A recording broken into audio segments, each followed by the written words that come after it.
Assalamualaikum warahmatullahi wabarakatuh. Alhamdulillah, syukurillah, wassalatu wassalamu ala rasulillah sayyidina maulana Muhammadin ibn Abdullah wa ala alihi wa sahbihi wa wala amma ba'd. Selamat siang teman-teman media yang saya hormati. Terima kasih telah memenuhi undangan kami hari ini. Ini sebetulnya yang saya order kepada Pak Zubaidi Rokib sebagai ketua LTN adalah press gathering yang kita mudah-mudahan bisa selenggarakan secara rutin,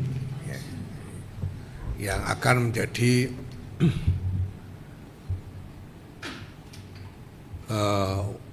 wahana bagi PBNU untuk berikan informasi-informasi kepada masyarakat terkait berbagai hal yang relevan dengan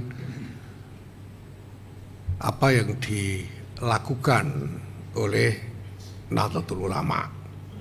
Ini sebetulnya sesuatu yang ingin kita jalankan sejak awal dulu. Cuma kita pikir kalau kita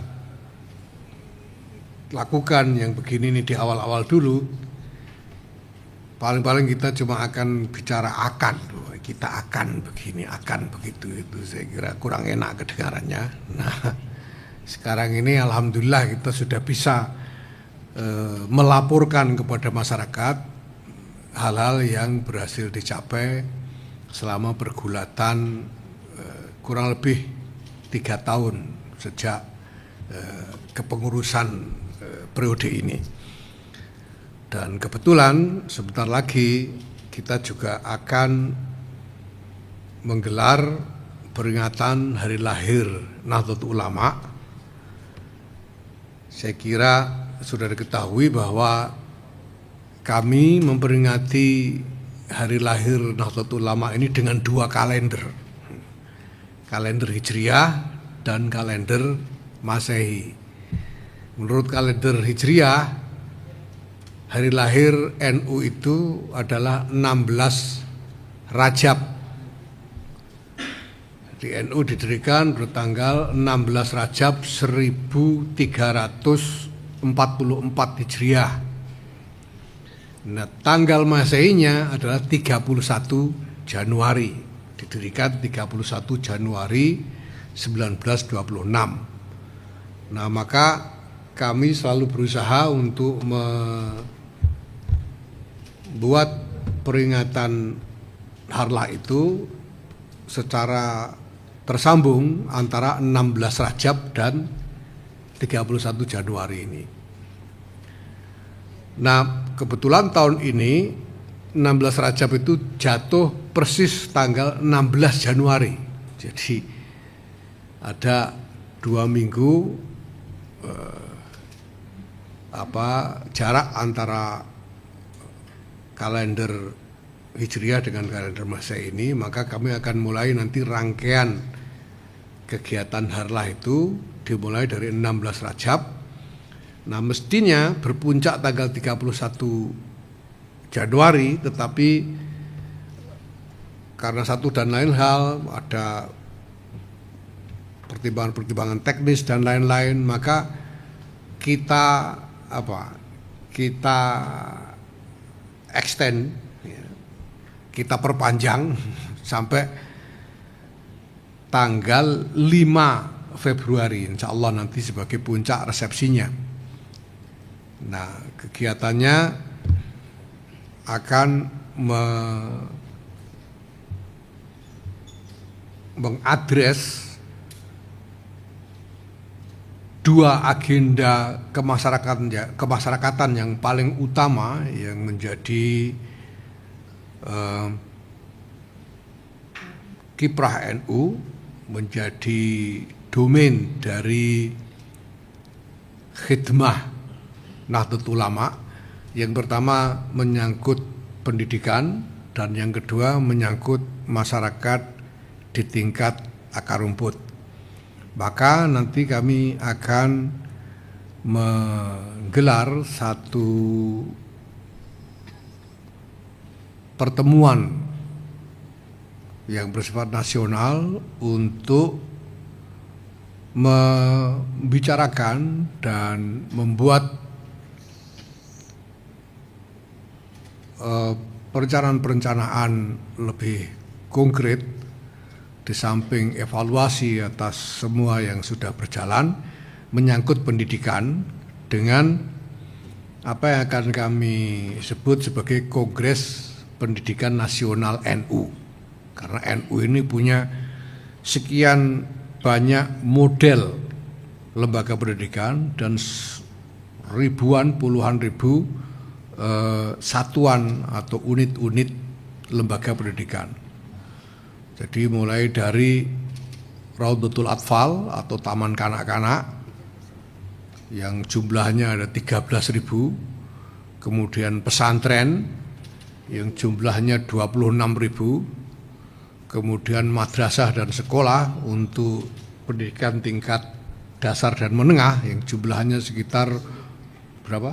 10 ribuan, dan perguruan tinggi yang kita punya tidak kurang dari 300 perguruan tinggi di lingkungan NU. Nanti akan ada forum untuk mempertemukan stakeholders dari lembaga-lembaga pendidikan itu untuk melakukan evaluasi, membicarakan problematika dan menyusun langkah-langkah yang akan dijalankan ke depan.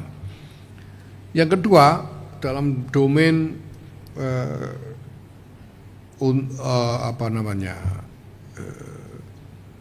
khidmah bagi masyarakat akar rumput, kami sudah meng-create satu wahana yang kami sebut dengan Gerakan Keluarga Maslahat Nahdlatul Ulama. Dan ini sudah berjalan hampir 2 tahun. Kami membuat model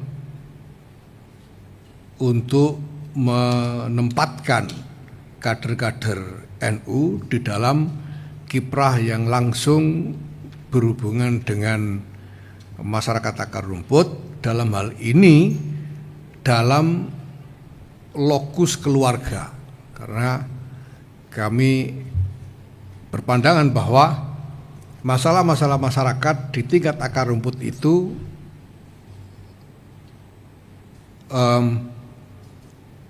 wadahnya ada di keluarga. Masalahnya muncul di keluarga dan bisa diadres melalui keluarga-keluarga itu.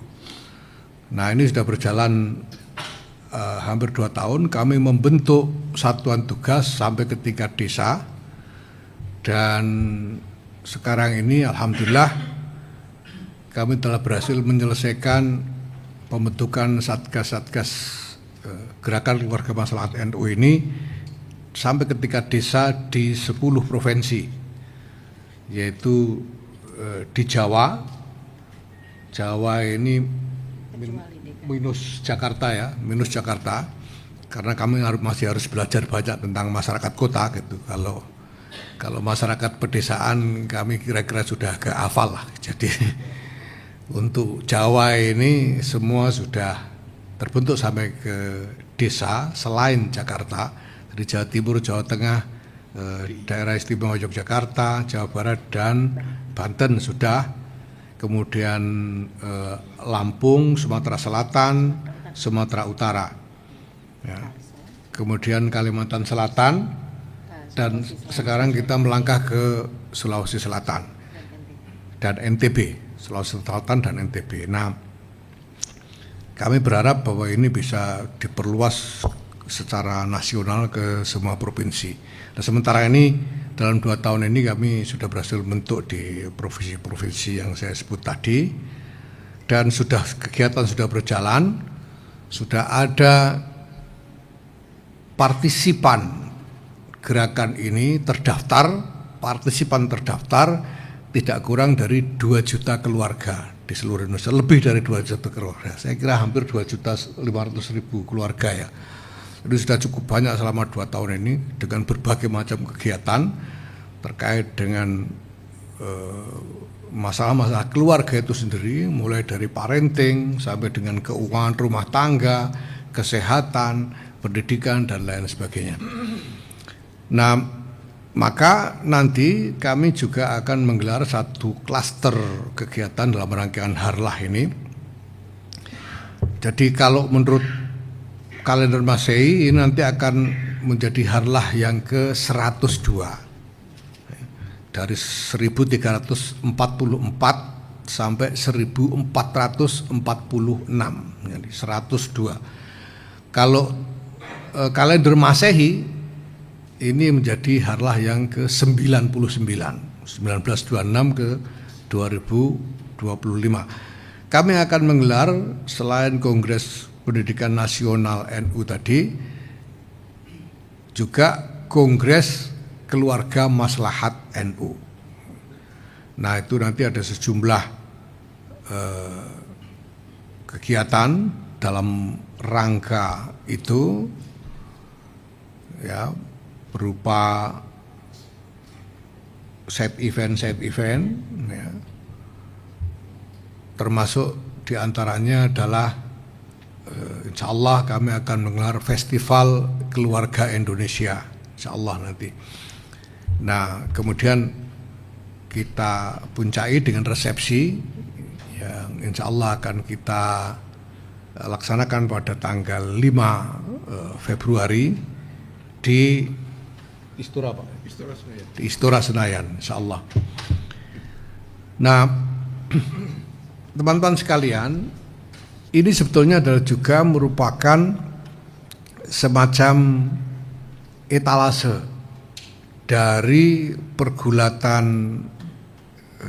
NU selama periode kepengurusan ini, yaitu sejak awal 2022.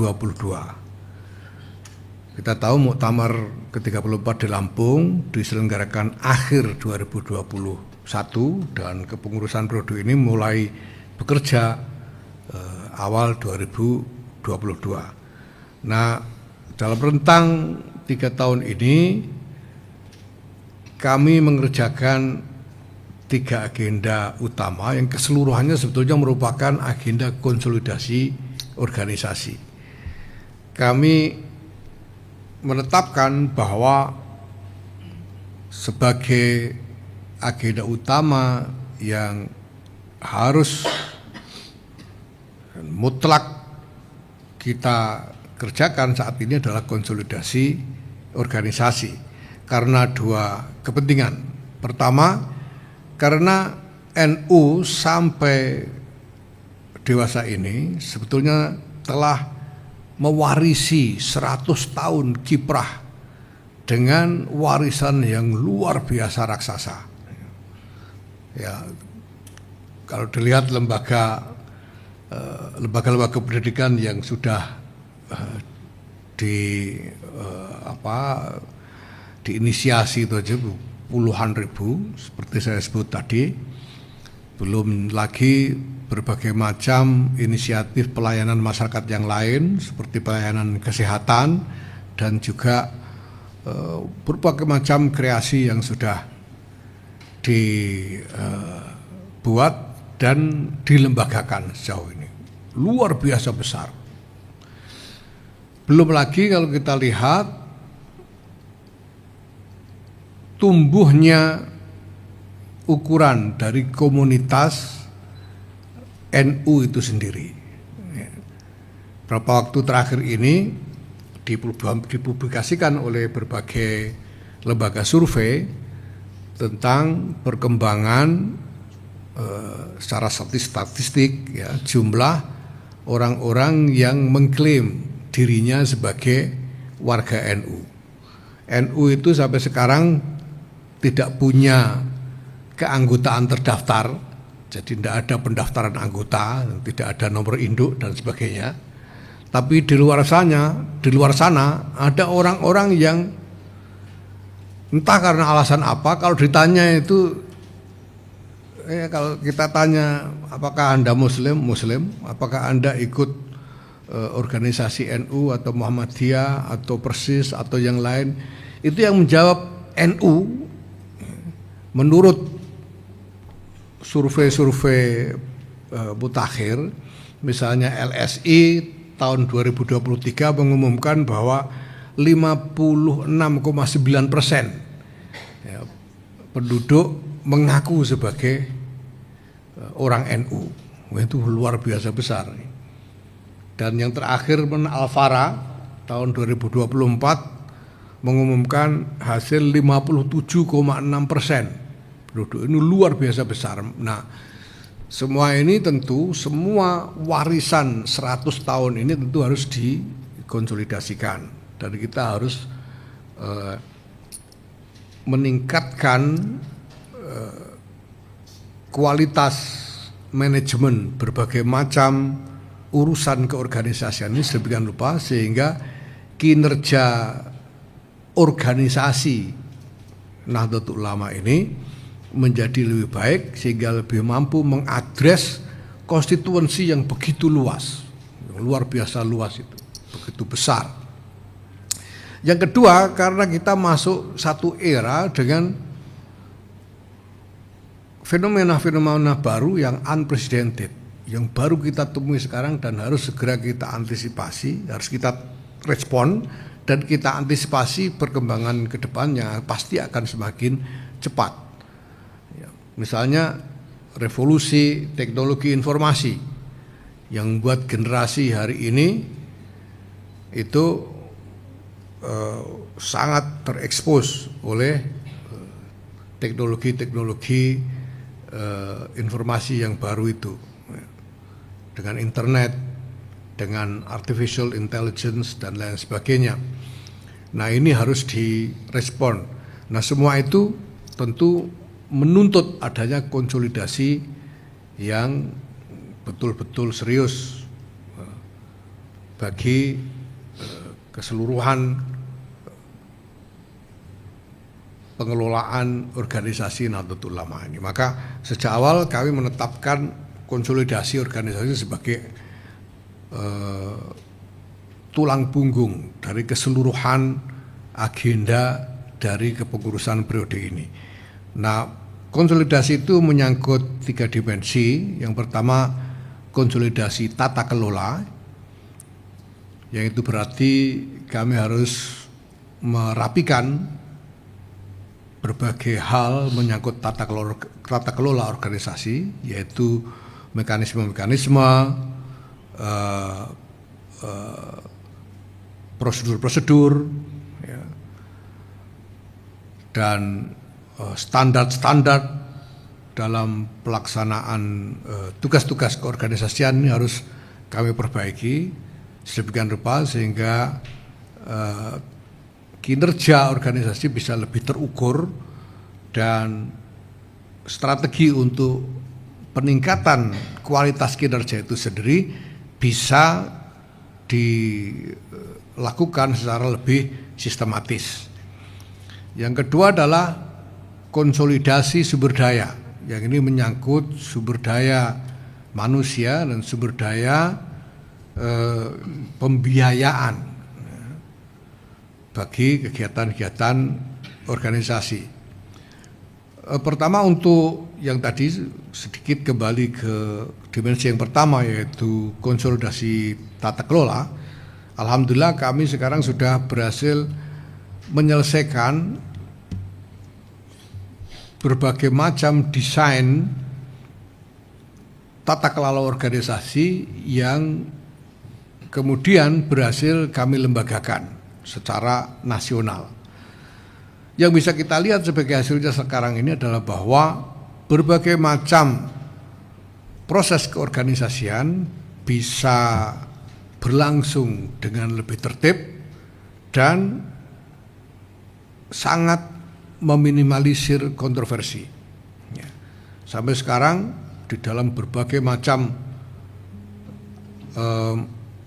perhelatan, permusyawaratan organisasi di semua tingkatan, ini kontroversi-kontroversi nyaris tidak muncul karena kita sudah punya desain mekanisme-mekanisme, standar-standar yang memudahkan pembuatan keputusan pada saat ada perbedaan-perbedaan pandangan maupun perbedaan-perbedaan kepentingan. Sekarang juga bahwa di samping itu ya, instrumen organisasi, lembaga-lembaga, satuan-satuan organisasi yang ada, baik kepengurusan maupun instrumen-instrumen yang lain seperti badan-badan otonom, ini menjadi lebih mapan kehadirannya di tengah-tengah masyarakat. Ya, misalnya sekarang pengurus-pengurus di tingkat wilayah atau provinsi dan pengurus-pengurus di tingkat cabang atau kabupaten kota, mereka menjadi lebih percaya diri, lebih confident, lebih settle, lebih mapan, dan tidak mudah diganggu oleh disrupsi yang dimunculkan dari luar struktur, karena standar-standar semuanya sangat jelas ya. Nah, kemudian konsolidasi sumber daya ini menyangkut dua hal, konsolidasi sumber daya manusia dan konsolidasi sumber daya pembiayaan organisasi. Nah, sumber daya manusia ini kita konsolidasikan melalui sistem pelatihan kader dan kepemimpinan secara berjenjang. Yang ini kemudian kita tempatkan, kita posisikan sebagai tulang punggung dari meritokrasi kepemimpinan di lingkungan NU. Kita punya kita desain 3 tingkat pelatihan kader dan kepemimpinan. Yang pertama, pelatihan dasar yang kita sebut dengan PDPKP NU atau pendidikan dasar kader penggerak NU,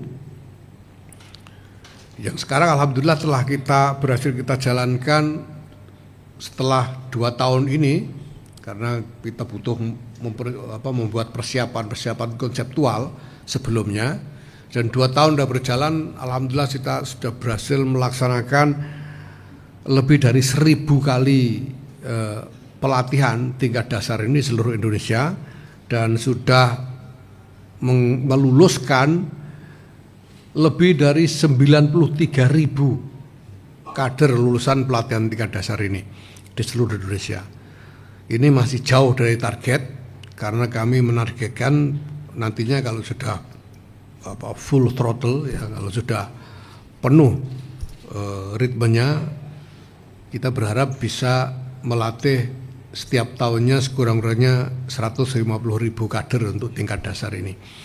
Dan kemudian untuk tingkat menengah kita sudah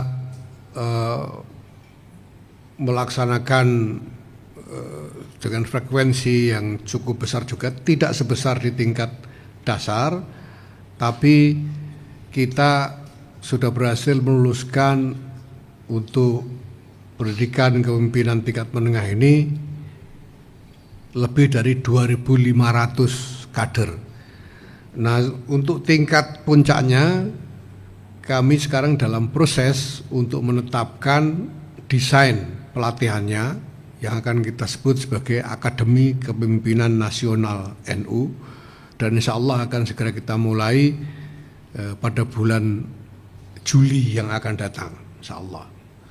Ini akan kita rancang dengan materi-materi yang bukan hanya relevan secara domestik, jadi untuk dinamika dalam negeri saja, tapi juga relevan terkait dengan dinamika internasional, insya Allah. Kemudian, sebagai hasil dari konsolidasi sumber daya manusia ini, kita sekarang punya personil yang lebih berkualitas dengan kapasitas yang terukur standarnya untuk mengoperasikan organisasi ini di berbagai tingkatan. Sekarang misalnya untuk menjadi pengurus di tingkat kecamatan ini kita syaratkan harus sudah lulus pelatihan dasar. Untuk menjadi pengurus di tingkat kabupaten, pengurus cabang, ya, kabupaten kota, kita syaratkan harus lulus pelatihan menengah. Dan insya Allah 2 tahun lagi, insya Allah akan kita terapkan 2 tahun lagi syarat bahwa untuk menjadi pengurus di tingkat provinsi atau wilayah harus sudah lulus Akademi Kepemimpinan Nasional NU.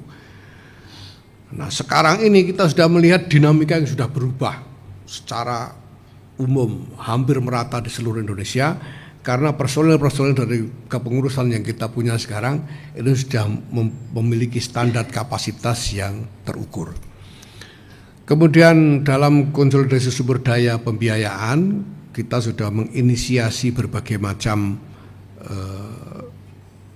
usaha ya, dan sudah mulai berjalan, sudah mulai menghasilkan revenue, sehingga alhamdulillah sebagian besar pembiayaan dari operasi organisasi dalam sekurang-kurangnya setahun terakhir ini sudah lebih banyak mengandalkan revenue yang dihasilkan melalui usaha-usaha yang kita lakukan ya. Dan porsi dari donasi berbagai pihak ini sudah semakin berkurang. Alhamdulillah, ke depan kita harapkan usaha-usaha ini akan menghasilkan revenue yang lebih signifikan sehingga semua kebutuhan organisasi bisa dibiayai sendiri secara mandiri oleh NU. Nah, yang matra yang ketiga adalah konsolidasi agenda. Kita ingin membangun keseluruhan sistem kinerja organisasi ini sedemikian rupa sehingga agenda-agenda, program-program, kegiatan-kegiatan organisasi ini terkonsolidasi dari pusat sampai ke tingkat paling bawah, yaitu di tingkat desa. Nah, untuk itu kami sekarang telah berhasil menyusun dan menetapkan apa yang kami sebut sebagai rencana strategis nasional NU. Sudah, dan kemudian sekarang sudah mulai dijabarkan di berbagai provinsi menjadi rencana-rencana strategis di tingkat provinsi untuk kemudian sampai ke kabupaten kota dan seterusnya sampai menjadi kegiatan-kegiatan di tingkat akar rumput. Alhamdulillah semuanya berjalan dengan baik sehingga sekarang semua pihak atau semua instrumen organisasi ini menjadi saling tahu dan saling mengerti apa yang dikerjakan oleh instrumen yang lain secara nasional, sehingga semua gerak organisasi ini bisa berlangsung secara lebih sinergis. Lebih-lebih setelah kami menerapkan platform digital sebagai wahana manajemen atau wahana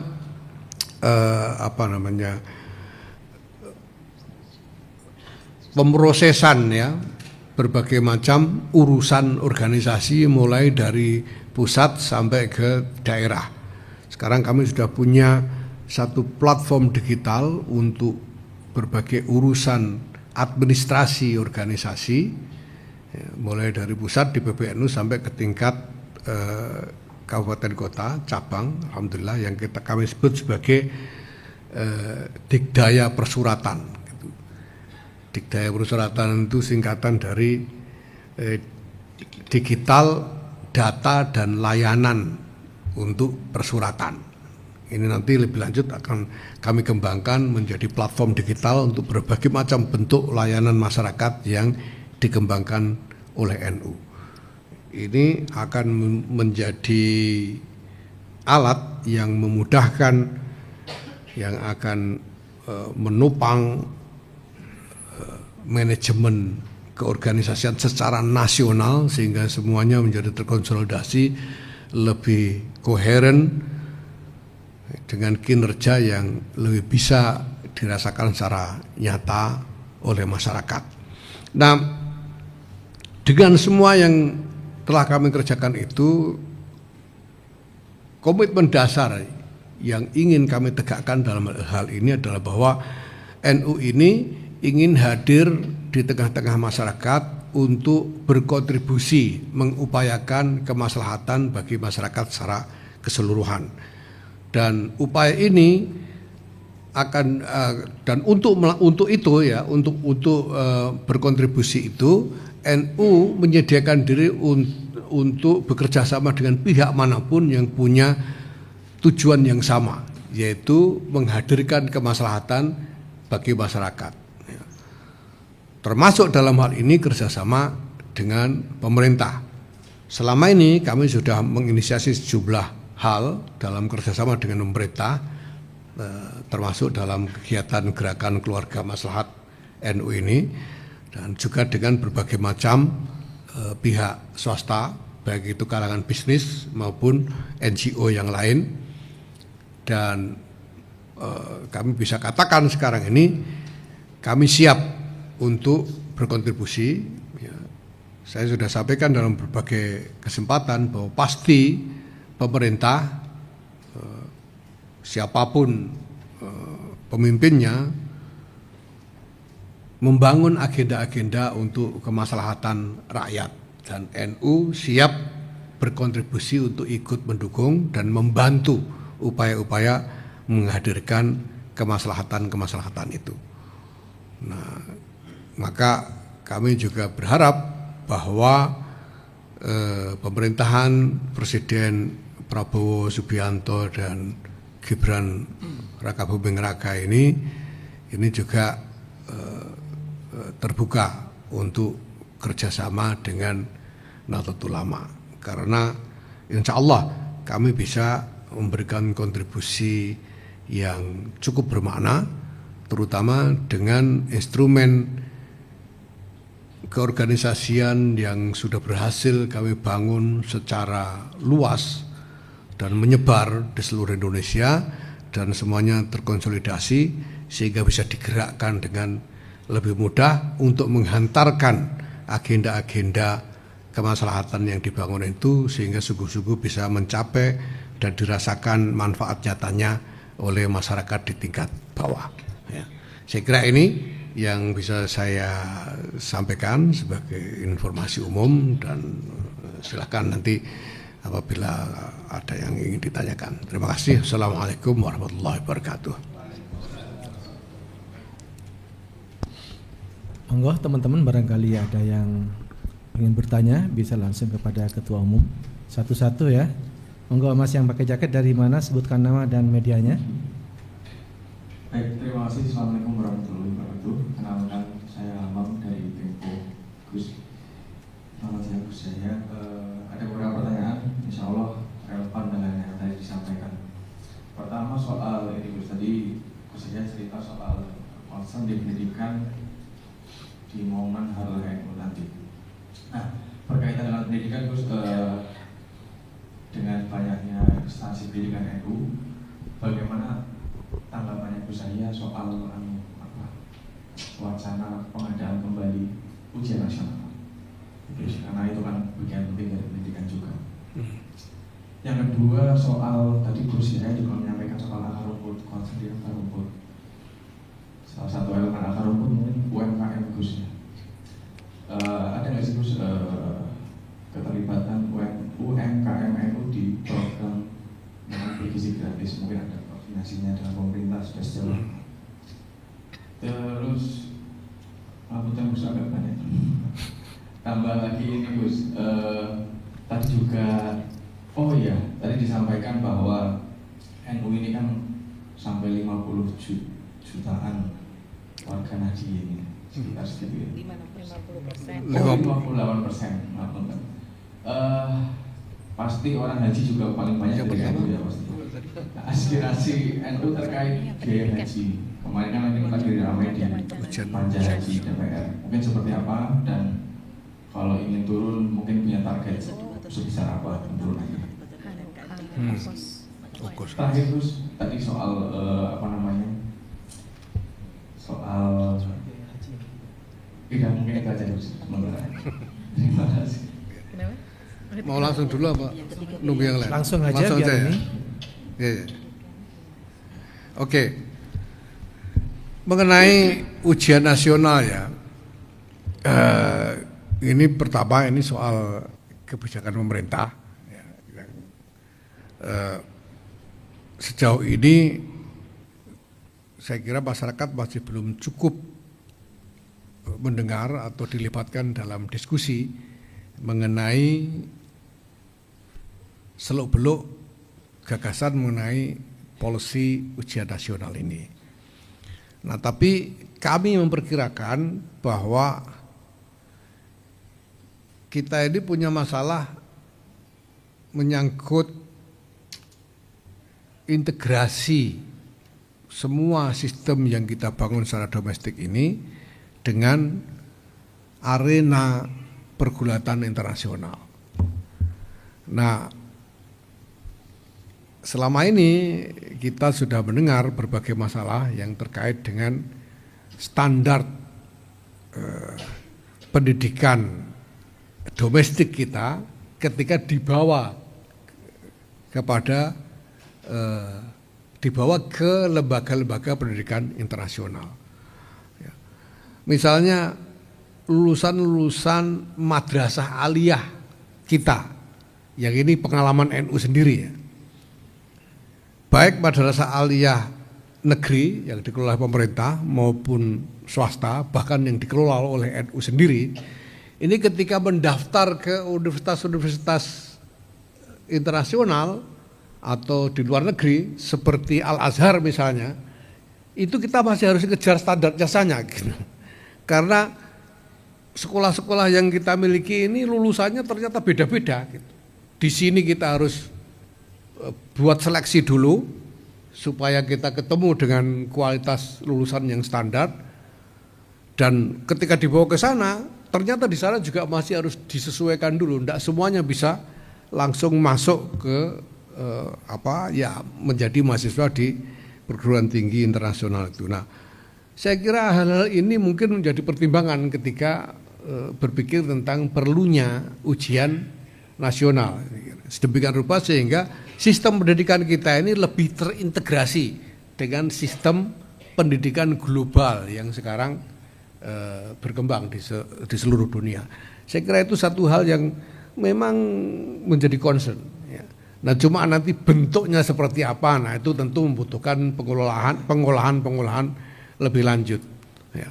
Nah, tapi saya kira concernnya legitimate dan memang ini satu hal yang harus kita pikirkan, dan ini menjadi pengalaman NU sendiri ketika kita melakukan engagement dengan berbagai lembaga pendidikan tinggi internasional.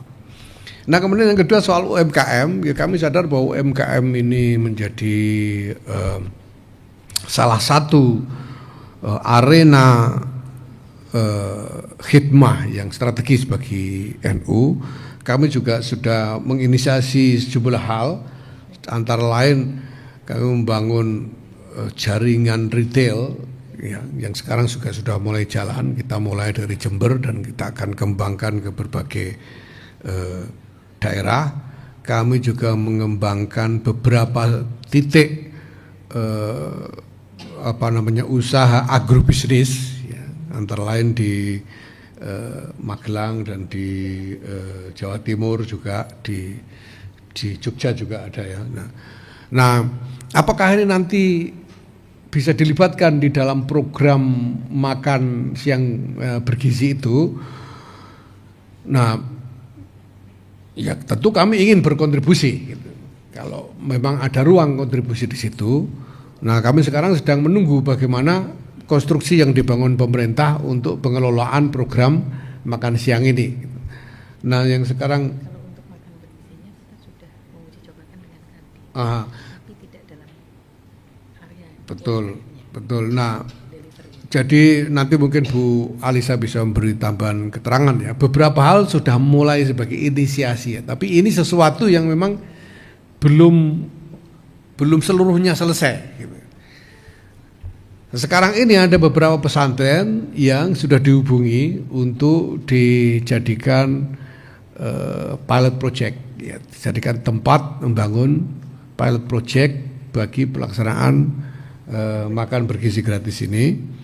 Ya, ini semuanya nanti akan dijalankan dalam koordinasi dengan NU.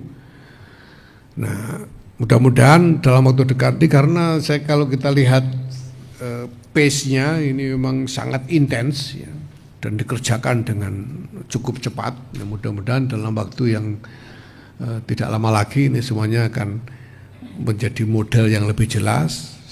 Sekarang berbagai macam instrumen standarnya sudah dikerjakan, ya, misalnya bagaimana supaya bisa menjadi partner dan lain sebagainya. Ini kita sekarang merespon itu sesuai dengan apa yang sudah ditetapkan oleh pemerintah. Ya, ya mudah-mudahan tentu saja kami berharap NU bisa memberikan kontribusi yang signifikan dalam soal ini. Kemudian soal biaya haji, ya. Biaya haji ini ya memang faktornya banyak, dan yang paling utama adalah faktor faktor valuta itu loh, nilai tukar, faktor nilai tukar gitu ya. Karena kegiatannya itu ada di Saudi sana, ya, di Haromen, dan pakai uang Saudi bayarnya gitu. Jadi ya itu tergantung nilai tukar saya kira, ya. Dan ini sesuatu yang tidak terelakkan. Gitu. Kalau dilihat dari harga-harga di sana, menurut teman-teman yang selama ini terlibat di dalam pengelolaan haji, sebetulnya perubahan harga enggak terlalu signifikan. Jadi di sananya itu harga kira-kira ya stabil gitu. Nah, yang enggak stabil itu kan nilai tukarnya ini. Nah, jadi kalau dihitung rupiah jadi berubah karena perubahan nilai tukar. Nah, ini saya kira satu hal yang perlu dipahami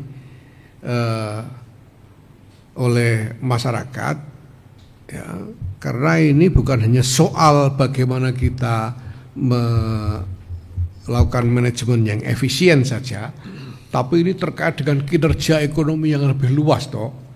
Ini soal nilai tukar ini kan soal kinerja ekonomi secara umum yang akan ikut mempengaruhi. Nah, dalam hal ini kami percaya bahwa pemerintah, ya, bersama-sama dengan DPR akan berusaha membuat penetapan yang paling meringankan bagi jamaah. Ya. Saya kira gitu, ya. Berapapun yang ditetapkan itu. Ya. Ini silakan.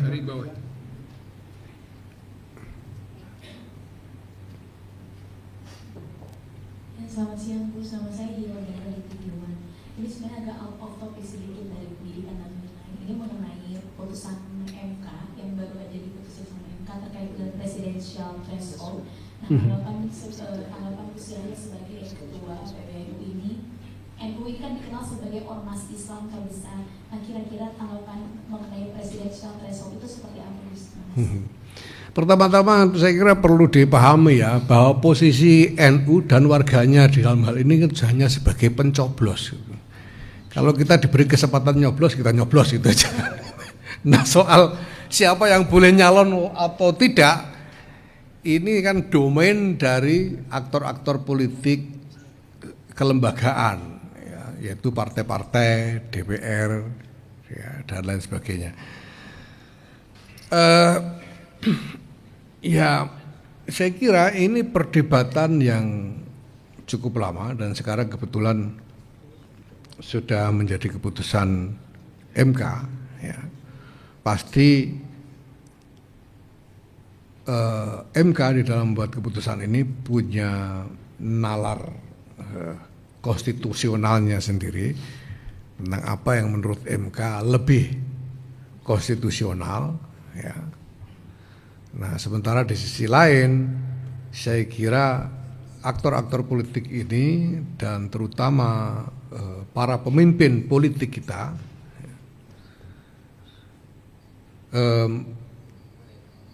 mempunyai visi tentang bagaimana konstruksi politik Indonesia ke depan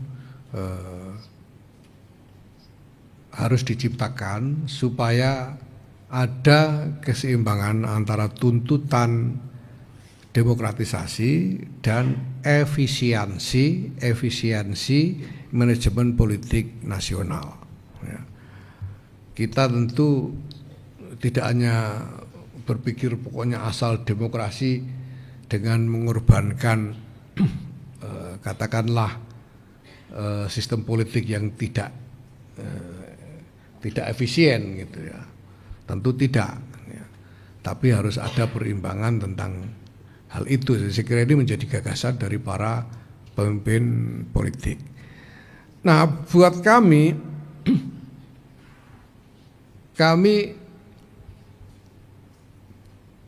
tidak menganggap ini sebagai domain dari NU. Karena demokrasi itu tiangnya atau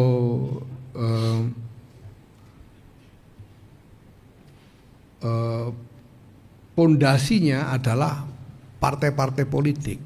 Jadi ini domain dari partai-partai politik. Ya, demokrasi kita, demokrasi melalui partai-partai politik. Maka pertama-tama bagi kami saya kira bahwa partai-partai politik itu harus diberi kepercayaan untuk membangun konstruksi demokrasi Indonesia yang lebih baik ke depan. Ya.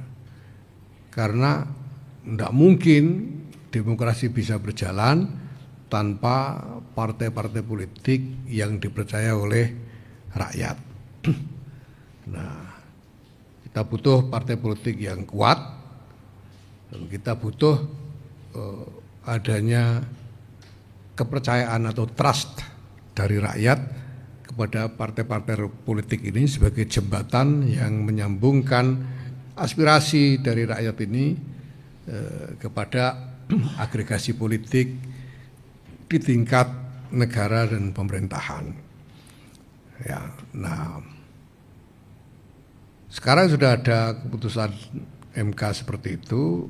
Nah, tentu selanjutnya ya tergantung bagaimana lembaga-lembaga politik yang ada, mulai dari partai-partai, DPR, MPR, pemerintah di dalam merespon keputusan MK ini dan sampai kepada bagaimana nanti implementasinya di dalam pelaksanaan pemilu atau pemilihan presiden itu sendiri. Terima kasih. Soal libur ini yang libur apa gitu loh. Sekolah. Kalau sekolah itu sekolah yang mana? Nah, ya sekolah formal yang libur kan.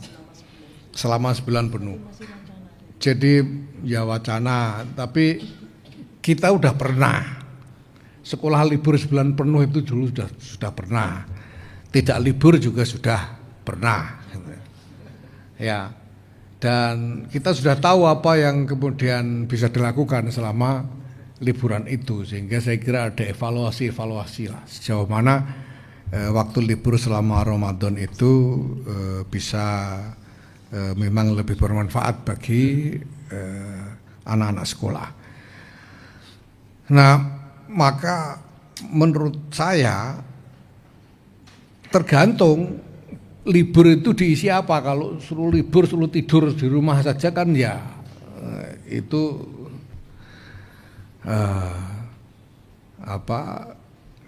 tidak seperti itu yang kita inginkan toh. Karena kenyataannya sekolah sambil puasa juga tidak apa-apa, gitu. Sudah kita coba juga tidak apa-apa. Nah, kalau libur itu selama libur disuruh apa, itu masalahnya. Ya. Nah, ini yang saya lihat selama ini belum pernah ketemu model yang bisa diandalkan. Ada dulu pernah dicoba misalnya anak-anak sekolah itu disuruh ikut traweh, lalu minta tanda tangan imamnya, hal begitu untuk supaya beribadah lebih tekun. akun misalnya begitu. Tapi apakah itu model yang juga bisa kita andalkan? Ini tergantung, sebetulnya ya tergantung kerangkanya ini kita mau suruh apa anak-anak sekolah ini gitu, selama Ramadan itu. Gitu.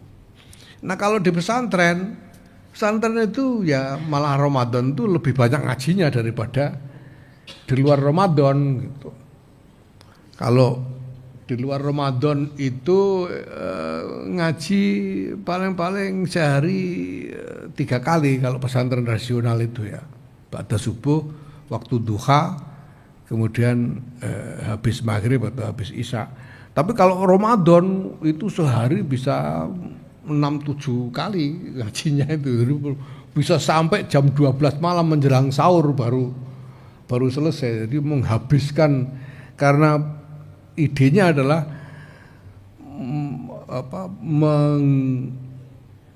memanen barokah sebesar-besarnya dari bulan Ramadan ini, sehingga ngajinya malah diintensifkan supaya barokahnya bisa dapat lebih banyak. Itu kalau pesantren ya.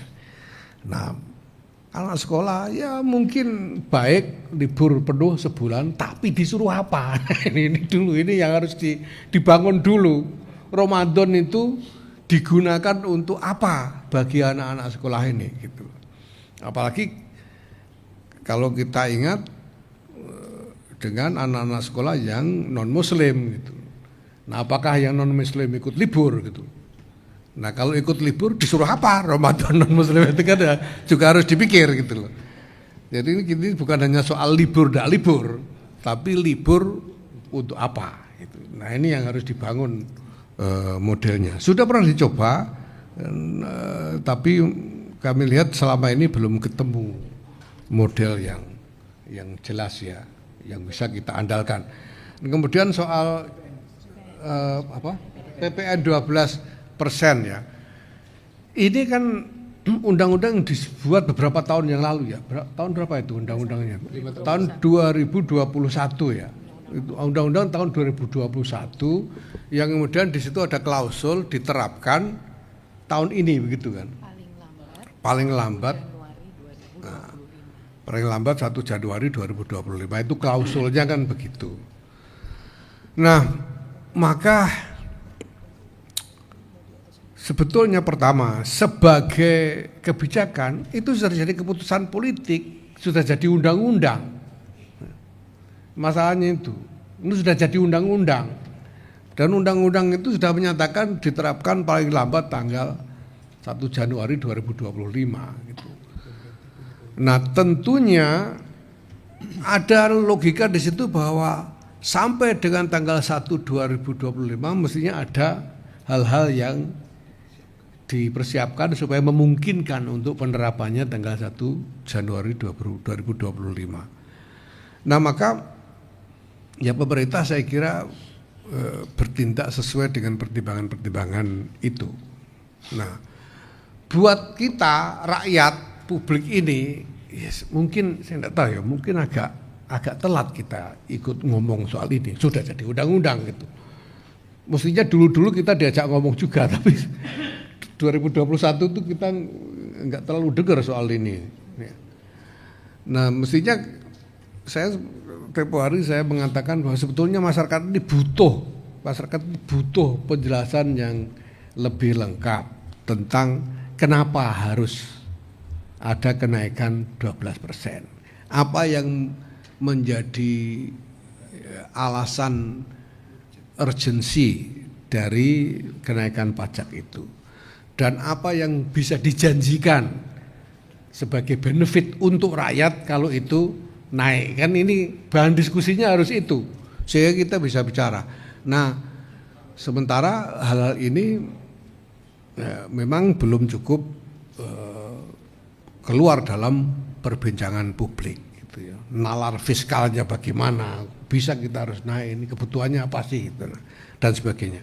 Tapi itu sudah jadi undang-undang, dan menurut saya sekarang yang dibutuhkan adalah bagaimana pemerintah berdiskusi lagi dengan DPR gitu loh. Undang-undangnya begini gitu loh. Kalau pemerintah punya pertimbangan tertentu, ya saya kira memang ya perlu bicara dengan DPR. Logika formalnya kan begitu. Nah kalau ada keinginan untuk melibatkan publik di dalam wacana itu, nah, bisa diselenggarakan wahana-wahana yang memang secara sengaja diciptakan untuk mewadahi diskusi publik itu. Ya, ini kan menyangkut hal yang memang yang cukup kompleks ya. Soal fiskal itu kan nggak semua orang ngerti. Saya itu 3 kali 275 itu aja mikirnya lama kan. Jadi tidak gampang gitu. Ya, tidak semua sebetulnya punya otoritas untuk ikut ngomong gitu ya. PBNU ini sendiri, apalagi saya sebagai pribadi, PBNU secara kelembagaan ini juga belum punya sebetulnya instrumen yang punya otoritas untuk ikut ngomong soal itu. Maka yang bisa kita lakukan ya mendengar dan kemudian mungkin bertanya untuk minta penjelasan lebih banyak mengenai hal ini. Nah, kemudian yang sudah ya, monggo. Hanya barang-barang mewah saja. Oh, yang ini barang mewah. Ya kalau bisa, ya kalau kuat beli barang mewah kan kuat bayar pajaknya, insya Allah ya, masa enggak? Monggo. Udah ditanya. IDN. Saya Iman dari IDN Times Pak. Izin Pak. Ini kan isu muktamar luar biasa masih ada ya Pak. Kemudian disebutkan akan dilaksanakan Desember tapi tidak terlaksana dan muncul lagi isunya Januari. Nah, tanggapan Pak Yai seperti apa dengan isu muktamar luar biasa ini? Oke, sekarang kalau misalnya ayo mari kita berapa orang kira-kira ya 20-30 orang, mari kita kumpul-kumpul di restoran. Lalu habis itu kita konferensi pers, kita mau muktamar munas luar biasa PDIP misalnya gitu, kira-kira tanggapan DPP PDIP gimana kira-kira? Atau kita bilang kita mau munas luar biasa Golkar misalnya, tanggapan DPP Golkar gimana kira-kira? Kalau kita yang kumpul-kumpul loh ini, pengurus enggak, punya kartu anggota enggak, jadi pejabat apapun juga enggak gitu. Jadi kami ya gimana mau, kalau teman-teman tanya kepada pengurus-pengurus NU, ya mereka mikirnya se-Indonesia enggak ada yang mau. Mereka sudah nanya ini siapa sih, itu orang nganggur saya bilang gitu.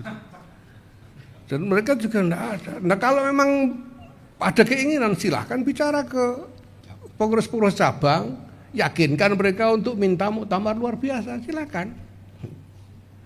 Kalau memang pengurus-pengurus cabang, pengurus-pengurus wilayah ini memang merasa penting untuk muktamar luar biasa, mari kita jalankan gitu.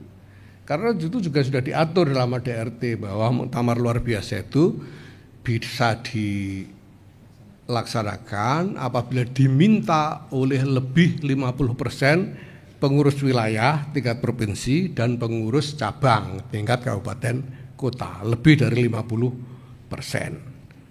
Kalau 50% minta, itu harus dilaksanakan. Dan penyelenggaranya adalah PBNU. Gitu. Jadi kalau yang minta itu pengurus cabang, pengurus wilayah, PBNU wajib menyelenggarakan. Gitu. Tapi kalau yang minta orang ngopi-ngopi, ya masa kita harus ngomong gimana, ini orang ngopi-ngopi tiba-tiba minta, alasannya juga nggak jelas. Selama ini kita tanya apa alasannya, nggak ada. Mereka tidak bisa sebutkan alasan untuk itu. Mereka bilang sudah ada sekian pengurus wilayah, kita tanya pengurus wilayah mana, mereka nggak bisa sebutkan juga. Gitu. Ngopinya juga gitu, diam-diam. Ngopinya juga diam-diam katanya. Jadi katanya ada kiai-kiai, kita tanya kiai siapa aja juga tidak disebutkan itu. Jangan-jangan karena memang tidak ada gitu. Itu terus mereka bilang katanya mau menjalankan secara rahasia. Masa muktamar luar biasa rahasia itu kan ya saya kira mau nanggapi gimana, nggak mau nanggapi gimana gitu. Mau nanggapi kok wartawannya percaya.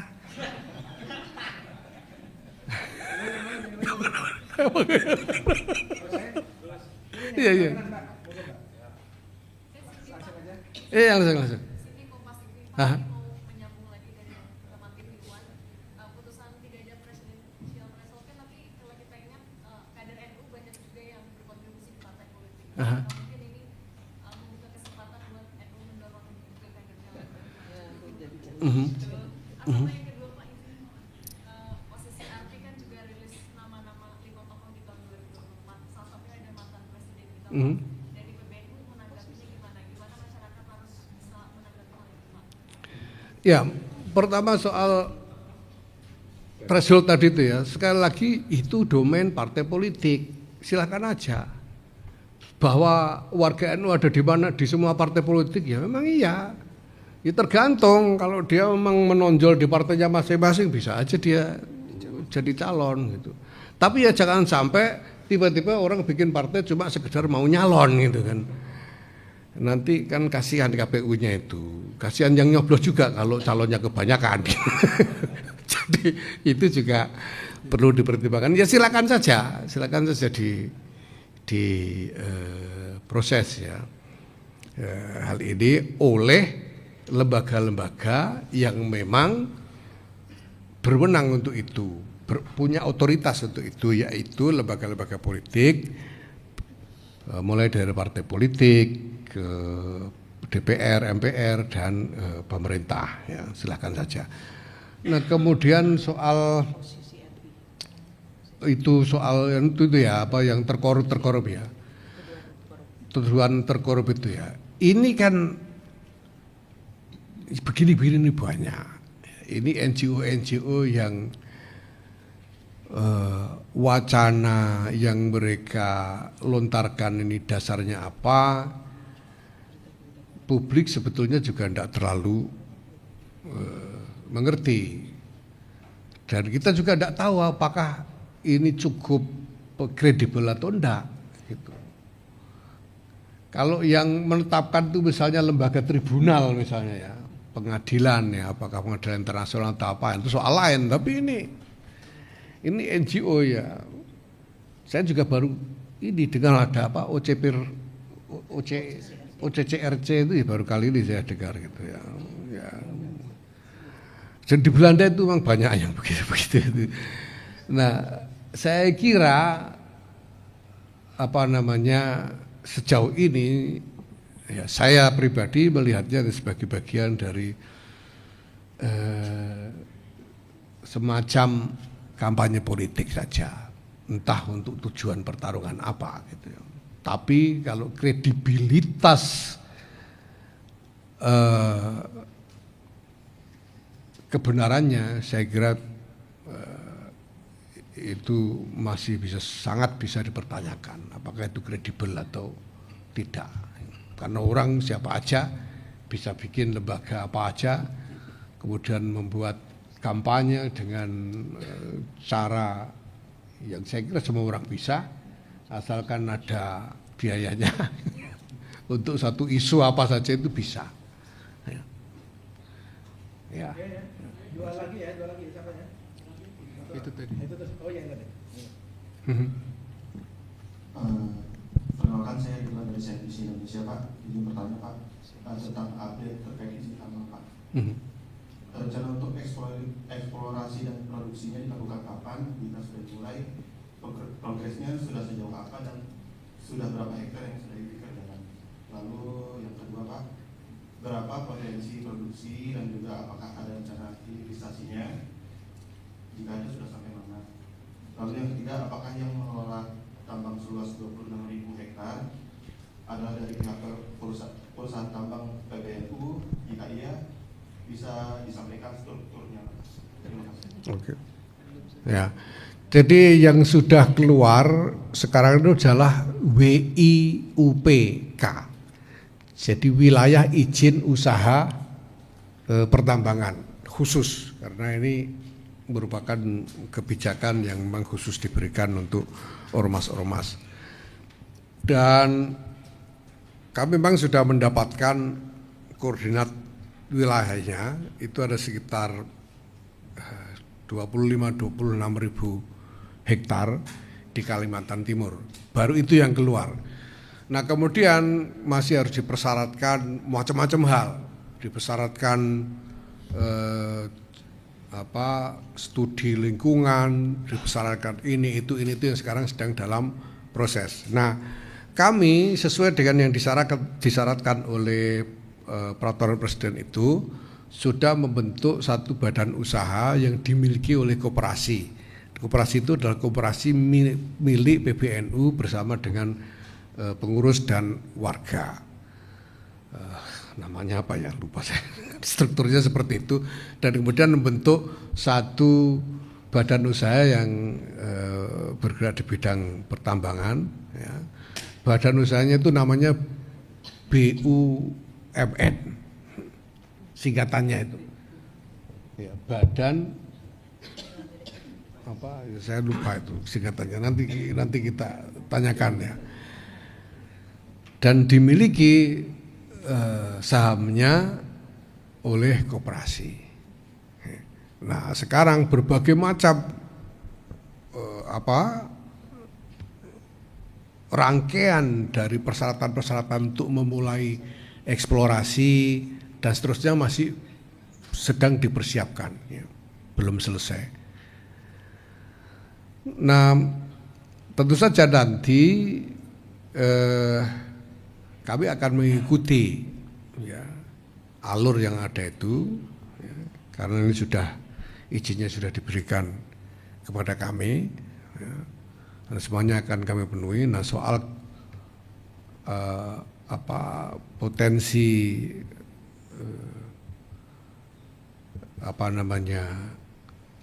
batu baranya ya tentu kita harus menunggu hasil eksplorasinya nanti karena belum ya.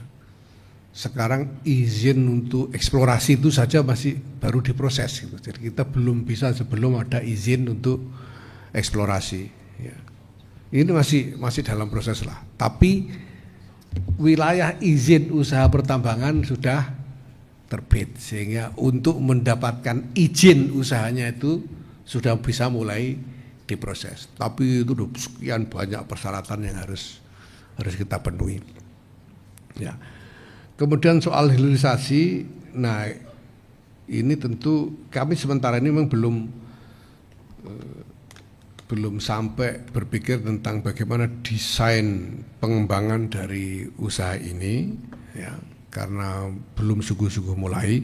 Tentu saja itu nanti tergantung bagaimana kalkulasi mengenai investasi bisnis yang bisa dijalankan nantinya. Ya. Ya jangan sampailah kita bisnis lalu seolah-olah dapat konsesi lalu NU rugi kan ya, jangan sampai. Kita ingin supaya tetap saja ada keuntungan dan pengembangannya bagaimana tergantung nanti. Jadi ya. Yang kita bentuk itu PT Berkah Usaha Muamalah Nusantara. PT Berkah Usaha Muamalah Nusantara.